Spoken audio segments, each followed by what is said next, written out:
Hello, my dear to family, and welcome back to my YouTube channel. My name is Varun Bajpayee and I am a mathematics mentor. और आज है हमारा competency based question series का ये part 25 जहाँ पे हम discuss कर रहे हैं कुछ ऐसे इंपॉर्टेंट क्वेश्चन जिनके आने की प्रोबेबिलिटी आपके एग्जाम्स में 100% है। तो आज हम लोग कंटिन्यू कर रहे हैं अपना कोऑर्डिनेट ज्योमेट्री चैप्टर के कुछ ऐसे इंपॉर्टेंट क्वेश्चंस, ठीक है, जो बेसिकली सारे ही एक तरीके से कॉम्पिटेंसी बेस्ड क्वेश्चन ही हैं। और साथ ही साथ बेसिकली क्या है ना कि अगर आप कॉम्पिटेंसी बेस्ड क्वेश्चन आप जब सॉल्व करते हो तो आपका क्या होता है कि आप यहाँ पे कुछ ऐसा इंपॉर्टेंट कॉन्सेप्ट तो सीखते ही हो, साथ ही साथ ये आपका ना कॉन्फिडेंस भी बहुत ज्यादा बूस्टअप करते हैं, ठीक है। तो आपका एग्जाम टाइम्स में, ठीक है, आप देख सकते हो कि जो हमारा लेटेस्ट पैटर्न है सीबीएसई का, उसमें ऑलमोस्ट 50% जो वेटेज है वो किसका है, कॉम्पिटेंसी बेस्ड क्वेश्चंस का ही है, ठीक है। तो कॉम्पिटेंसी बेस्ड क्वेश्चंस अगर आप सॉल्व कर लेते हो, ठीक है, और अगर आपको ये सारे क्वेश्चन समझ में आ रहे हैं तो लिटरली बता रहा हूँ मैं, अगर आपने इस सीरीज के सारे वीडियोस को आपने वॉच किया तो आपके पास एक पैरेलली एक इतने इंपॉर्टेंट क्वेश्चंस की जो लिस्ट तैयार होगी ना, अगर आपने खाली उनको ही रिवाइज कर लिया तो बिलीव मी आपके 90% तो कहीं नहीं गए, ठीक है। और साथ ही साथ आपका जो कॉन्फिडेंस बूस्टअप होगा वो तो एक नेक्स्ट लेवल ही होगा, बिकॉज ये क्वेश्चन ही एक उस लेवल के ही है, ठीक है।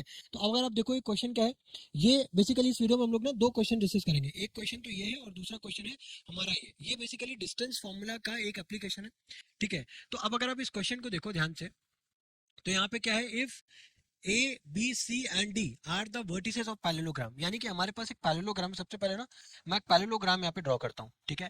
तो पैरेललोग्राम है, सपोज करो ये एक हमारा पैरेललोग्राम है, या फिर इसको इस तरीके से ड्रॉ करता हूँ, ठीक है। ये हमारा एक पैरेललोग्राम है, ठीक है। अब इस पैरेललोग्राम के वर्टिसेस हैं A B C and D, ठीक है। इसके वर्टिसेस हैं A B C and D, ठीक है। उसके बाद क्या बोला गया है, A B C D and find the values of A and B and also find the length of it sides, ठीक है। ये पैरेललोग्राम है, ठीक है, ये हमको बोल दिया है कि पैरेललोग्राम है। अब ए पॉइंट्स के जो हमको कोऑर्डिनेट्स दिए हुए हैं वो क्या दिए हुए हैं, -2, 1। उसी तरीके से जो बी पॉइंट के जो कोऑर्डिनेट्स दिए हुए हैं वो क्या गिवन है हमको, a, 0, ठीक है। अब सी पॉइंट के कोऑर्डिनेट्स क्या गिवन है, 4, b, ठीक है। डी पॉइंट के कोऑर्डिनेट्स क्या गिवन है हमें, 1, 2, ठीक है। अब देखो, अब यहाँ पे हमको ए और बी की वैल्यूज ही फाइंड करनी है। अब ए और बी की वैल्यूज किस तरीके से फाइंड कर सकते हो उसको समझना, ठीक है।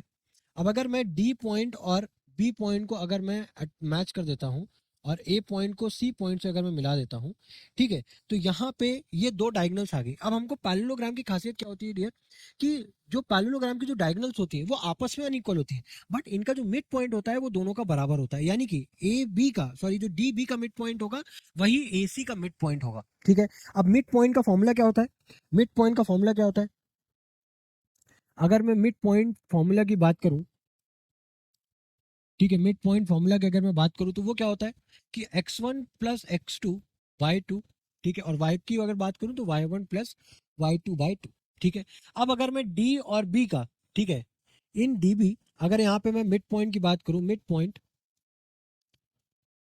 पॉइंट ऑफ db की अगर मैं बात करूं, ठीक है, तो क्या हो जाएगा 1 + a/2, कॉमा क्या हो जाएगा 2 + 0/2, क्या हो जाएगा 2 + 0/2, है ना। अब देखो, अब यहाँ पे अगर इसका आप मिड पॉइंट निकालते हो तो यहाँ पे आपके पास दो कोऑर्डिनेट्स निकल करके आ गए, क्या आ गए, 1 + a/2 और ये बराबर हो गया 2 + 0/2, यानी कि 2/2। तो इसको फर्दर आप सॉल्व करोगे तो ये तो आपका a+1/2 ही रहा, और यहाँ से 2 कैंसिल हो जाएगा, क्या बचा 1, ठीक है। उसी तरीके से अगर आप मिड पॉइंट ऑफ ए सी निकालते हो, ठीक है, क्या निकालते हो, मिड पॉइंट ऑफ ए सी अगर आप निकालते हो, ठीक है, मिड पॉइंट ऑफ ए सी अगर आप निकालते हो तो क्या वैल्यू आएगी, तो किस तरीके से वैल्यूज आएंगी, तो ए सी की अगर आप वैल्यू की बात करो तो -2, 4, -2 + 4, सॉरी, /2 हो जाएगा, और इधर क्या हो जाएगा 1 + b/4, 1 + b, सॉरी, /2, ठीक है। तो अब -2 + 4 क्या हो जाएगा आपका 2 कितना हो जाएगा आपके पास 1, ठीक है। तो 1, 1 + b/2, ठीक है। तो ये इसके कोऑर्डिनेट्स हो गए। अब हमें पता है कि जो पैरेललोग्राम के जो देखो डायगोनल्स बराबर नहीं होते, बट इनका जो मिड पॉइंट होता है वो बराबर होता है ना। तो यानी कि यहाँ पे जो एक्स कोऑर्डिनेट है, यहाँ पे जो एक्स कोऑर्डिनेट है वो एक दूसरे के बराबर हो जाएगा, यानी कि a+1/2 बराबर में हो जाएगा 1, और इधर से हो जाएगा 1 बराबर में क्या हो जाएगा 1 + b/2, ठीक है। अब इधर से आप क्रॉस मल्टीप्लाई करोगे 2 इधर और 2 - 1 कितना हो जाएगा आपके पास 1, यानी कि a की वैल्यू कितनी आ गई 1, और इधर से भी 2 मल्टीप्लाई होगा 1 इधर आएगा, यानी कि इधर से b की वैल्यू कितनी आ गई आपके पास 1, ठीक है। तो a और b दोनों की वैल्यू कितनी आ गई आपके 1। अब इसके बाद आपको लेंथ फाइंड करनी है, ठीक है। अब हमें पता है कि पैरेललोग्राम में जो अपोजिट साइड होती है वो क्या होती है, बराबर होती है, पैरेलल होती है, यानी कि हमें खाली दो साइड्स निकालिए, एक हम डीसी निकाल लें, ठीक है, तो हमारा काम चल जाएगा। डीसी या एबी कोई भी निकाल लें तो हमारा काम चल जाएगा। और अगर हम बीसी या एडी में से कोई भी एक निकालें तो हमारा काम चल जाएगा। तो पहले हम लोग निकाल लेते हैं डीसी की लेंथ कितनी होगी। तो डीसी की लेंथ निकालने के लिए क्या हो जाएगा, यहाँ पे 1 माइनस ऑफ 4 या फिर 4 माइनस 1, ठीक है, 4 माइनस 1 होल स्क्वायर प्लस क्या हो जाएगा यहाँ पे b माइनस टू। बी की वैल्यू कितनी आई है 1, यानी कि 1 माइनस टू का होल स्क्वायर, ठीक है, यानी 4 माइनस 1 कितना हो जाएगा 3, 3 का स्क्वायर हो गया 9, ठीक है, 1 माइनस 2 यानी कि 1, इसका स्क्वायर कितना हो जाएगा 1, और 9 प्लस 1 कितना हो गया, यानी कि अंडर रूट 10 आ गया वैल्यू। उसके बाद उसी तरीके से अगर हम बीसी की वैल्यू निकालें, बीसी की डिस्टेंस निकालें, वो कितना हो जाएगा 4 माइनस 1 या फिर 9 माइनस 4 का होल स्क्वायर प्लस, ठीक है, 0 0, ठीक है, माइनस ऑफ बी, बी की वैल्यू कितनी आई है 1, ठीक है। अब अगर 9 माइनस 4 स्क्वायर करोगे कितना आ जाएगा आपके पास, 9 माइनस 4 आपके पास, एक सेकेंड, सॉरी वो ए है, मैंने 9 एज्यूम कर लिया, सॉरी, यहाँ पे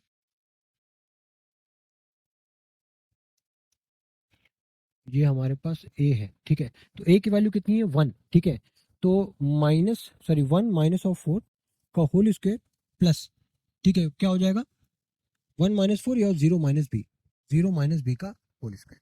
तो यहाँ पे कितना आ जाएगा आपके पास 3 का स्क्वायर 9 प्लस का 1, यानी कि यहाँ पे भी आ गया अंडर रूट 10। यानी कि अब एक तरीके से अगर आप देखो तो पैरेललोग्राम नहीं, ये रोम्बस है, ठीक है, क्योंकि यहाँ पे एडजेसेंट साइड्स बराबर है और ये साइड्स पैरेलल है, इनका 90 डिग्री है नहीं, यानी कि रोम्बस है। बट ऑल्दो मुझे तो उससे कोई मतलब नहीं, उन्होंने खाली बोला, तो उन्होंने शेप में तो कमेंट करने के लिए बोला नहीं था, उन्होंने बस खाली इतना क्वेश्चन में इतना बोला गया है कि आप लेंथ साइड्स की जो लेंथ है वो आप बता दो। तो अंडर रूट 10 है, ये भी अंडर रूट 10 हो जाएगा, तो ये भी अंडर रूट 10 हो जाएगा, और ये अंडर रूट 10 है तो ये भी अंडर रूट 10 हो जाएगा, ठीक है, इस तरीके से सॉल्व करना है। नेक्स्ट क्वेश्चन देखो, अब यहाँ पे क्या है, find the ratio in which the line segment joining the points 5,3 and -1,6 is divided by y axis. अब अगर हमारे पास एक लाइन है, ठीक है, उसके जो एंड पॉइंट्स है वो क्या गिवन है 5,3 और दूसरा पॉइंट गिवन है -1,6, ठीक है। अब इसको जो है एक y एक्सिस डिवाइड कर रही है, ध्यान से समझना, y एक्सिस यानी कि लेट्स से कोई एक पॉइंट P है। अब y एक्सिस की खासियत क्या होती है कि यहाँ पे कोई भी y पॉइंट को कोऑर्डिनेट तो होगा, बट जो x कोऑर्डिनेट होगा वो हमेशा जीरो होगा, होगा कि नहीं, यानी कि इसके कोऑर्डिनेट्स हमेशा 0,y होंगे। पूछा क्या गया है, ये जो y एक्सिस है इस लाइन को डिवाइड कर रही है वो किस रेशियो में डिवाइड करी है। अब रेशियो एज्यूम करना है तो हमने पता था कि एक हम लाइक वेरिएबल लेते हैं और दूसरा कांस्टेंट, यानी कि k/1 हमने एज्यूम कर लिया। अब उसके बाद जस्ट हम लोग क्या करेंगे, हम लोग सिंपली क्या करना है, हमें सेक्शन फॉर्मूला अप्लाई करना है, mx2 प्लस nx1 अपॉन में m प्लस n, ठीक है, और y को निकालने के लिए क्या करना है, my2 प्लस ny1 अपॉन में क्या हो जाएगा m प्लस n, ठीक है। अब x की बात करो तो वो हो जाएगा 0, ठीक है, m क्या है हमारे पास k, यानी कि माइनस ऑफ k प्लस, ठीक है, n इंटू 5, 1 इंटू 5 ये 5 हो जाएगा अपॉन में k प्लस 1, ठीक है, ये आ गया। अब k प्लस 1 उधर हो जाएगा 0, ठीक है, 5 उधर आएगा यानी कि माइनस का 5, ठीक है, बराबर में क्या है माइनस ऑफ k, यानी कि k की वैल्यू कितनी आ गई 5। अब हमें दूसरा कोऑर्डिनेट निकालने की जरूरत ही नहीं है, क्योंकि उन्होंने तो अल्टीमेटली हमसे क्या पूछा था, हमसे क्या पूछा था उन्होंने, हमसे तो भाई खाली रेशियो पूछा था ना, y का कोऑर्डिनेट तो पूछा नहीं था। मान लेते हैं अगर y का कोऑर्डिनेट पूछा होता तो किस तरीके से निकालते, तो y बराबर क्या हो जाता, फिर again m into Y one यानी कि 6k, ठीक है, n into Y n y2 हो जाता है 6, और इधर हो जाता है आपके पास 3 अपॉन में k प्लस 1।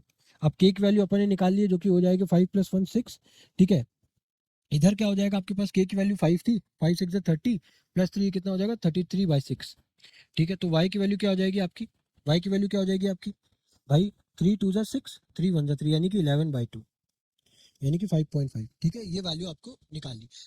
ऑल्दो ये पूछा नहीं गया हमसे, ठीक है, तो हमसे हमें जो रेशियो निकला हमारा वो क्या है 5:1।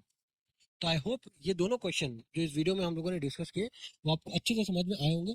और फिर भी अगर कोई कोई अगर आपको प्रॉब्लम है किसी भी पॉइंट पे, कोई हो सकता है कोई प्रॉब्लम, कोई इशू रेज हुआ हो, तो प्लीज़ आप कमेंट सेक्शन में जरूर मेंशन करना, ठीक है, कि आपको किस पॉइंट पे क्या प्रॉब्लम है, ठीक है। तो इसी के साथ मिलता है आपके साथ नेक्स्ट वीडियो में, till then good bye, thank you.